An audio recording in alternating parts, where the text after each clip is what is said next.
Hello മക്കളെ, നമ്മൾ പരീക്ഷയിൽ നിരന്തരം കാണുന്നൊരു ചോദ്യമാണ് അർത്ഥവ്യത്യാസം വരാതെ ഒറ്റ വാക്യമാക്കുക, രണ്ട് വാക്യാക്കുക, മൂന്ന് വാക്യാക്കുക. അങ്ങനെ മൂന്ന് വാക്യത്തിന്റെ ഒരു ചോദ്യം കഴിഞ്ഞ മോഡൽ എക്സാമിൽ നമ്മൾ കണ്ടതാണ് അല്ലെ. അത് പലരെയും ആശയക്കുഴപ്പത്തിലാക്കിയ ഒരു ചോദ്യം കൂടെയാണ്.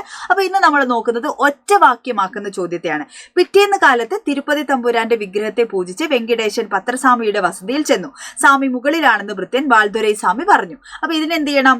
ഇവിടെ ഒരു ഫുൾ സ്റ്റോപ്പ് ഉണ്ട്. ഇത് രണ്ട് വാക്യങ്ങളാണ്. ഇതിനെന്ത് ചെയ്യണം? നമ്മൾ ഒറ്റ വാക്യമാക്കാനാണ് നമ്മളോട് പറഞ്ഞിരിക്കുന്നത് അല്ലെ. അപ്പൊ എങ്ങനെയാണ് അത് ഒറ്റ വാക്യമാക്കാൻ നോക്കൂ. പിറ്റേന്ന് കാലത്ത് തിരുപ്പതി തമ്പുരാന്റെ വിഗ്രഹത്തെ പൂജിച്ച് പത്രസ്വാമിയുടെ വസതിയിൽ ചെന്ന വെങ്കിടേശനോട് സ്വാമി മുകളിലാണെന്ന് ഭൃത്യൻ ബാൽദുരൈ സ്വാമി പറഞ്ഞു. സിമ്പിൾ ആയിട്ട് എന്ത് ചെയ്തു? അത് ഒറ്റ വാക്യമായി മാറി. അടുത്ത നോക്കൂ, അർത്ഥവ്യത്യാസം വരാതെ ഒറ്റ വാക്യമാക്കാൻ തന്നെയുള്ള ചോദ്യമാണ്. പുലർച്ചെ പതിവ് പോലെ നേരത്തെ തന്നെ എഴുന്നേറ്റു, പ്രാഥമിക കൃത്യങ്ങളൊക്കെ നിർവഹിച്ചതിന് ശേഷം നടക്കാൻ പോയി അല്ലെ. അപ്പൊ അതെങ്ങനെയാണ് ഒറ്റ വാക്യമാക്കുക?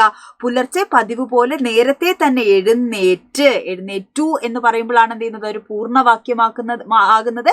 അതെന്ത് ചെയ്യുന്നത്? ഫുൾ സ്റ്റോപ്പ് ആയിട്ട് അവിടെ ഒരു നിർത്തലോട് കൂടെ എന്ത് ചെയ്യുന്നത്? ഒരു വാക്യമായി മാറുകയാണ് അല്ലെ. അപ്പൊ അതിന് ടു എന്നതിന് എന്ത് ചെയ്യാണ്? എഴുന്നേറ്റ് അല്ലെ, അപൂർണവാക്യമാക്കി മാറ്റുകയാണ് അല്ലെ.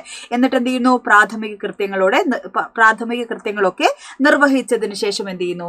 നടക്കാൻ പോയി. അപ്പോൾ ഇത്തരത്തിലുള്ള ചോദ്യ മാതൃകളൊക്കെ നിങ്ങൾക്ക് ആവശ്യമുണ്ടെങ്കിൽ കമന്റ് ചെയ്യുക ഏതൊക്കെയാണ് വേണ്ടതെന്നുള്ളത്. അപ്പൊ നമുക്ക് അതൊക്കെ പഠിക്കാം.